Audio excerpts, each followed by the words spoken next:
Buenas, bienvenidos a Mitos Modernos. Hoy vamos a ver las Crónicas de Narnia. Las Crónicas de Narnia es una heptalogía escrita por Clive Staples Lewis en la década de los 50, que cuenta con 3 películas producidas por Golden Media, Disney o 21st Century Fox.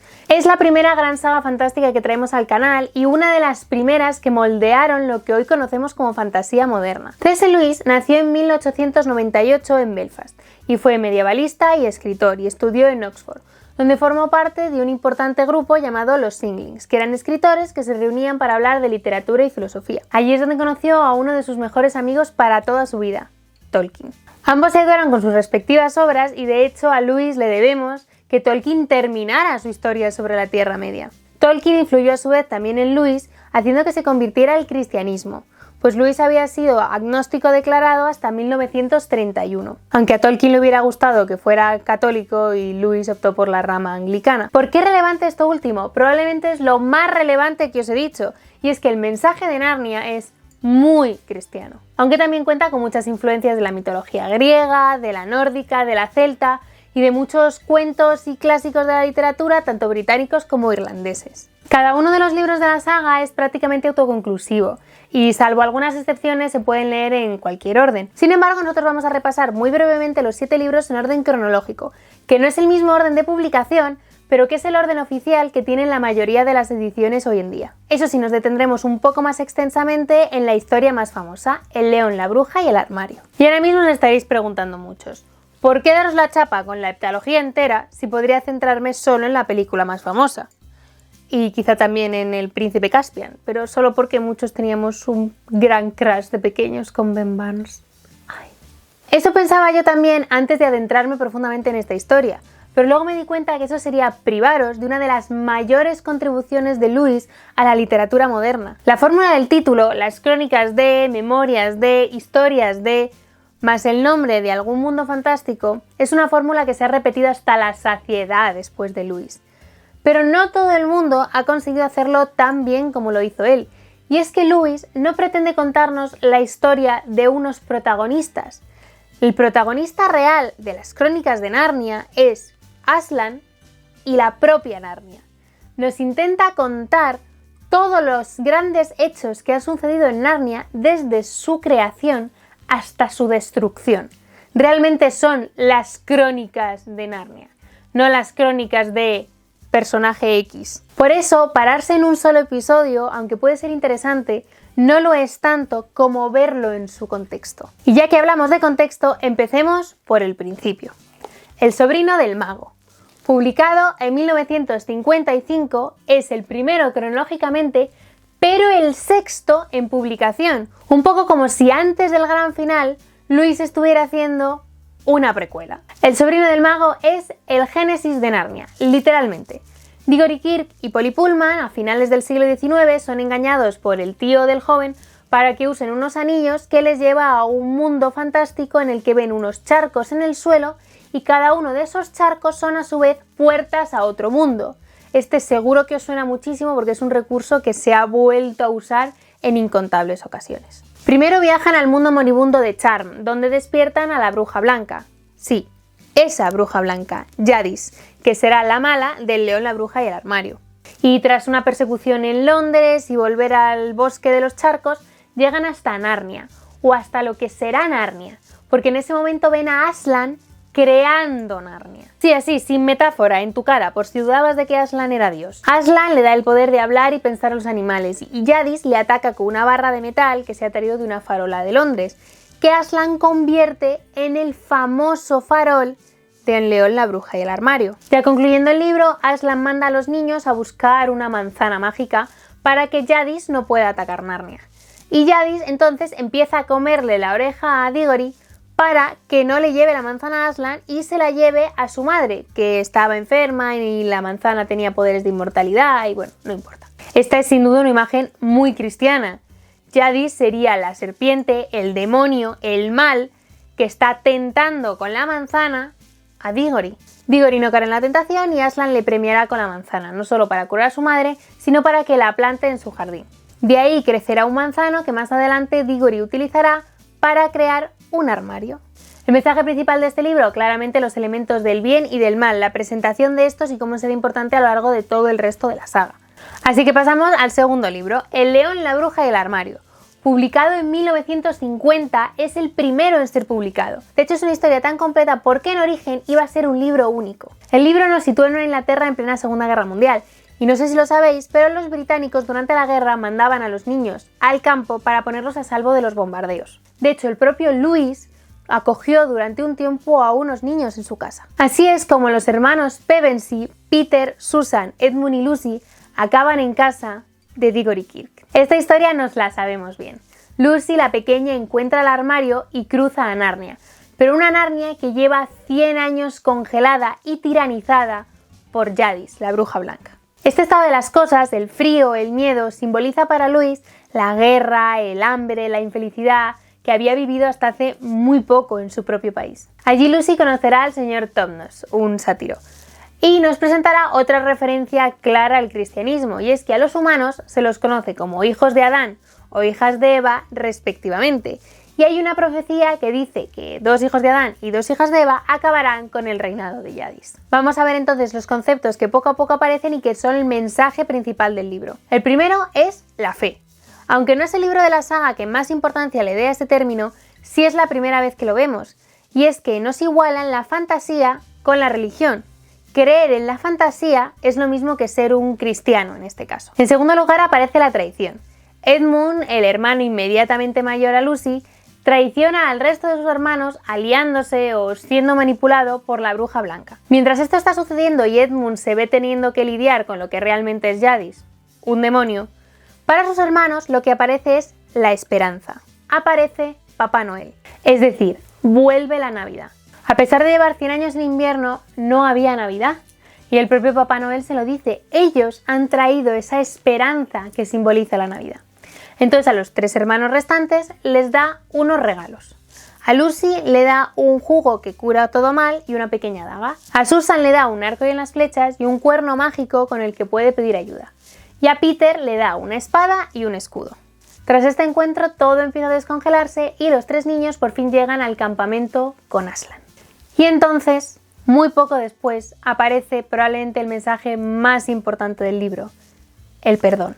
Una batida del ejército de Aslan rescata a Edmund, que ya estaba siendo terriblemente maltratado por Jadis, y Edmund habla con Aslan, que inmediatamente, al ver lo arrepentido que está, le perdona. Y le dice a sus hermanos que no hace falta hablar de lo que ya ha pasado. Pero entonces aparece Jadis apelando a la magia insondable, diciendo que por esta antigua magia tiene derecho a solicitar la vida de todos los traidores. Y por tanto, quiere matar a Edmund. Aslan no lo permite y se cambia por él. Así, igual que Jesús en la tradición cristiana se sacrifica por los pecados de los hombres, Aslan se sacrifica por el pecado de Edmund, siendo previamente humillado y torturado. Y, sorpresa, resucita. Sé que muchos estáis ahora con la boca abierta por no haberos dado cuenta de este paralelismo tan obvio antes, así que os voy a dar unos segundos para que volváis a encajaros la mandíbula. El caso es que la magia más insondable todavía decía que si algún voluntario que no hubiera cometido ningún pecado era sacrificado en la mesa de piedra, ésta se rompería y revertiría la propia muerte. Nos adentramos entonces en la batalla final, Aslan mata a Jadis y por fin se coronan los 4 hermanos como reyes de Narnia. Peter, que será el sumo monarca, es conocido como Peter el Magnífico. Susan será Susan la Benévola, Edmund el Justo y Lucy la Valiente. Reinarán durante 15 años en Narnia y un día cazando se encontrarán con la farola, que simboliza la guía. La misma guía que les ha llevado hasta Narnia, ahora esa luz les guiará fuera, donde vuelven a salir por el armario igual de niños que fueron al entrar. No sé si os habéis dado cuenta, pero además esta historia es un camino del héroe, aunque sea bastante simple, pero tiene 4 protagonistas, 4 héroes. Esto es una fórmula que en su momento fue bastante novedosa. La llamada a la aventura es claramente la entrada por el armario, la negativa al llamado es cuando los hermanos de Lucy no la creen, los umbrales, tanto el primero como el de regreso, son el propio armario, la diosa y el viejo sabio es Aslan, los guías son tanto Topnos como los castores que no hemos mencionado pero que guían a los 3 niños hasta el campamento de Aslan, los amuletos los obtienen de Papá Noel y la muerte de Aslan es tanto la consagración como la apoteosis de la historia. A decir verdad, menos el tercero y el séptimo libro, todos los libros contienen un pequeño camino del héroe. Y hablando del tercer libro, pasemos a él. El caballo y el muchacho, de 1954, es el tercero en cronología, pero el quinto en ser publicado. Cuenta una epopeya épica que sale un poco de la línea temporal del resto de libros. De hecho, sucede durante el reinado de los 4 hermanos y se podría más considerar como un spin-off. ¿Veis cómo Lewis era todo un visionario? Trata la historia de Shasta, un joven que de bebé fue encontrado en el mar por un Carlomen. Los Carlomen son los habitantes del reino de Carlomen, que es un reino más al sur de Narnia, pero muy al sur, pues entre Carlomen y Narnia todavía hay otro reino que se llama Archerland. Un día este chico escapa con el caballo parlante de un noble que pretendía comprarlo. Por el camino se encontrarán con otra chica y su yegua parlante y descubrirán que Shasta es el hermano gemelo del príncipe de Archerland. Con esta información acabará salvando a su legítimo pueblo y a Narnia de una invasión Carlomen. Además de 1, las similitudes entre Shasta y Moisés, el hecho de ser encontrados en el agua y salvar a su pueblo, y 2, que Aslan se presente ante Bree, el caballo parlante, y le diga que puede tocarle si no cree que realmente sea un león. Parafraseando casi perfectamente a Jesús cuando Tomás no se cree que él ha resucitado, no hay unos grandes mensajes sobre doctrina cristiana en este libro. Lo que hay es una clara referencia a las cruzadas. Y es que los Carlomen, que según el libro creen en un falso dios, son la representación del pueblo árabe. Ya hablaremos al final de todas las controversias de la saga porque la verdad es que el pobre Lewis es carne de cancelación, así que no hablemos muy alto. Pasamos entonces a la segunda historia más conocida, El Príncipe Caspian. Cuarto en cronología, pero segundo en publicación. Han pasado cientos de años en Narnia y la magia ha sido relegada a los bosques. Recordemos que la magia es una referencia de la religión, del cristianismo. Los que gobiernan Narnia son los Telmarios, que son los descendientes de unos piratas humanos que llegaron a Narnia a través de una cueva. Caspian, que es el legítimo heredero de estos Telmarios, es perseguido por su tío, que ya había matado previamente a su padre, el rey. En su ida, Caspian hace sonar el cuerno de la reina Susan, y entonces los reyes de la antigüedad llegan en su rescate. ¿Quiénes son los reyes de la antigüedad? Nuestros 4 hermanos, Peter, Susan, Edmund y Lucy. Para los que solamente ha pasado un año. Tanto ellos como los narnianos aceptarán a Caspian como rey y derrocarán a su tío. Además de la obvia referencia a Hamlet, que casi falta que aparezca Mufasa en las nubes, es un libro que principalmente trata sobre la fe. Como hemos dicho, la magia, religión, es perseguida y debe ser restaurada. Y todo el rato se deja claro que la fe no es algo que busque pruebas, porque mucha gente ya cree que no existe Aslan. Y de hecho Narnia solo se recupera cuando realmente creen que Aslan va a llegar en su rescate. Las cosas están tan mal que de hecho al inicio solo Lucy consigue ver a Aslan. Y es que verlo significa tener mucha fe en él. En este libro se nota muchísimo la evolución de los hermanos, sobre todo de Edmund, que es el primero en creer a Lucy aunque él no vea a Aslan. Tanto es el crecimiento de los hermanos que al final del libro Peter y Susan son informados de que ya no volverán a Narnia, que han aprendido todo lo que tenían que aprender. Esto simboliza de alguna forma como el fin de su formación cristiana. Ya no necesitan viajar a este mundo, que sería una especie de catequesis para ellos. Y siento decepcionaros, pero en los libros no hay romance entre Susan y Caspian. Pasemos entonces a la tercera historia que fue adaptada a cine, La travesía del viajero del alba. El quinto en cronología, pero el tercero en publicación, en 1952. Este libro es el más mitológico de todos y hace referencias tanto a la Odisea como al viaje de Jasón y los argonautas. Edmund y Lucy son arrastrados a Narnia junto con su primo Eustace, que no cree en absoluto en la fantasía y se ríe constantemente de sus primos por hablar de cosas como Narnia. Llegan al Viajero del Alba, un gran buque capitaneado por el propio Caspian y que lleva una gran tripulación a la aventura de encontrar a unos caballeros que fueron enviados previamente por el padre de Caspian en una misión importante. Viajan entre varias islas y lo fundamental de esta historia es la tentación. Ya sea la tentación de obtener más belleza, más riqueza o incluso de hacer el vago. Y lo que quiere decir la historia es que cuanto más caes en la tentación, más te alejas de Aslan. Lucy cae en la tentación de querer ser más bella y durante un tiempo en el libro deja de poder ver a Aslan. Eustace, sin embargo, es el personaje más importante. Es un no creyente que de hecho persigue a los creyentes y que es castigado, en su caso convirtiéndose en dragón.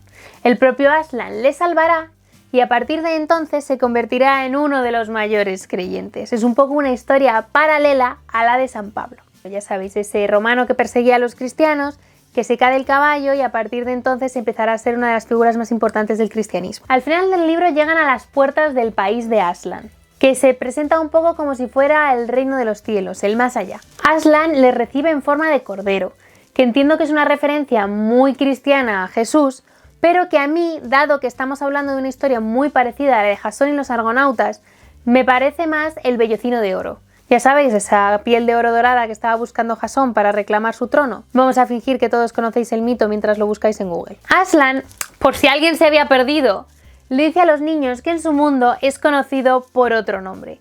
Y también les dice a Edmund y a Lucy que ya no podrán volver a Narnia. Nos acercamos entonces al final. Llegamos al sexto libro en cronología, cuarto en publicación, La silla de plata, de 1953. Eustace y su amiga Jill son arrastrados hasta el país de Aslan. Allí, por culpa de la chica, el niño casi muere. Y por eso Aslan le dice que la misión que llevarán a cabo será más difícil, por culpa de lo que acaba de hacer Jill. Le da entonces 4 indicaciones para poder cumplir su misión. Jill y Eustace deben liberar a Rilian, el hijo de un ancianísimo Caspian que lleva 10 años secuestrado por la bruja de la saya verde. El libro va principalmente sobre no dejarse engañar por las apariencias. Jill olvida constantemente las indicaciones y tanto ella como Eustace se dejan engañar por lo que parece más fácil o parece más bello, pero que les aparta constantemente del camino que tenía pensado Aslan. Sin embargo, acaban de tener éxito, liberan a Rilian, que estaba bajo un maleficio de la bruja, y vuelven a tiempo para que pueda despedirse de su padre justo antes de morir. En este libro aparece la bruja de la saya verde, que es pariente de la bruja blanca. De hecho, se dice que ambas son descendientes de Lilith, que en muchos escritos de demonología se cree que fue la primera esposa de Adán y la madre de todos los demonios. Además, esta bruja es una bella dama o una serpiente, otra referencia tanto cristiana al demonio como a no dejarse llevar por las apariencias. Antes de adentrarnos en el último libro, vamos a hacer un breve repaso. Hemos dicho que el primer libro habla sobre el Génesis, diferenciar bien y mal. El segundo libro habla sobre el perdón, además de la propia vida de Cristo. El tercer libro lo podemos dejar aparte porque es una referencia a las cruzadas y es como un spin-off. Y los siguientes 3 libros también hablan de mensajes importantes sobre el cristianismo: la fe, la tentación y no desviarse del camino. Así todo se pondrá en conjunción para la apocalipsis de Narnia. La última batalla. El 7º libro en ser publicado y el 7º libro en cronología. Es de 1956. El mono Triquiñuela engaña a un asno llamado Puzzle para crear un falso Aslan, con el que controla a todos los narnianos, pero también con el que se alía con los Carlomen para poder derrocar por fin a Narnia. Tirian, el último rey de Narnia y el bisnieto de Rilian, el hijo de Caspian, suplica la ayuda de Aslan y de los reyes de la antigüedad. Y entonces aparece como forma de espectro en una pequeña reunión que están llevando a cabo Viggory Kirk, Polly Pullman, Peter, Lucy, Edmund, Eustace y Jill. Estas reuniones, que se dice que se dan a menudo, serían como una especie de misa. Todos los creyentes se unen para hablar de Narnia. Y no, Susan no está, hablaremos de eso más adelante. Aparecen entonces Jill y Eustace en Narnia y ayudan a Tirian. Por el camino surgen diferentes problemas, pero todos de una naturaleza bastante similar. Ni el mono ni el líder de los Carlomen creen ni en Aslan ni en Tash, que es el dios de los Carlomen. Y de hecho, para intentar engañar a todo el mundo, empiezan a llamar al falso Aslan Tashlan, como la unión de las dos deidades, diciendo que son lo mismo. Los niños de hecho se encuentran con Tash, que lejos de ser como Aslan, es un pájaro monstruoso que es un demonio, no un dios. Por otro lado, otro de los grandes problemas es que cuando le muestran el engaño a un grupo de enanos, estos, lejos de creer en Aslan de nuevo, empiezan a no creer en nada. Se convierten en ateos. dividiendo así a la población por primera vez en 3 grupos: los malvados, que incluyen muchos de los creyentes de Tash, los ateos, que no son malvados per se, y los creyentes, que son los que creen en Aslan y son bondadosos. Entonces, en el establo donde el mono y el líder de los Carlomen tenían escondido al falso Aslan, apareció una puerta a otro mundo. Y dependiendo del grupo al que pertenezcas de los 3 anteriores, pasarán 3 cosas distintas cuando cruces la puerta. Primero, si eres malvado, perderás el habla y el raciocinio si eres narniano. Y si eres Carlomen, llegará Tash y te llevará seguro que a un lugar nada agradable. 2. Si eres creyente y bondadoso, entonces podrás disfrutar de ese nuevo mundo que parece completamente maravilloso, es el Edén. Y 3. Si eres ateo, podrás pasar, pero creerás que estás dentro del establo. Así, aunque estés comiendo los mayores manjares, pensarás que estás comiendo y bebiendo porquería del propio establo. Esto es lo que le pasa a los enanos. Y según las palabras del propio Aslan, es que están prisioneros de su propia mente. Aquí además se hace una alusión directa al mito de la caverna de Platón, aquellos que salen a ver la luz y aquellos que se quedan dentro del juego de sombras. Hay una cuarta circunstancia, sin embargo, muy importante, que es Emeth. Emeth es un Carlomen muy creyente en Tash. Sin embargo, cuando cruza la puerta, puede quedarse en este nuevo mundo. Esto sucede, según cuenta Aslan cuando habla con el propio Emeth, porque a pesar de ser creyente en Tash, es muy bondadoso y le dice que él y Tash son opuestos, que todas las acciones bondadosas que se hagan en nombre de Tash en realidad se están haciendo en nombre de Aslan, y viceversa, todas las cosas negativas que se hacen en nombre de Aslan en realidad se hacen en nombre de Tash.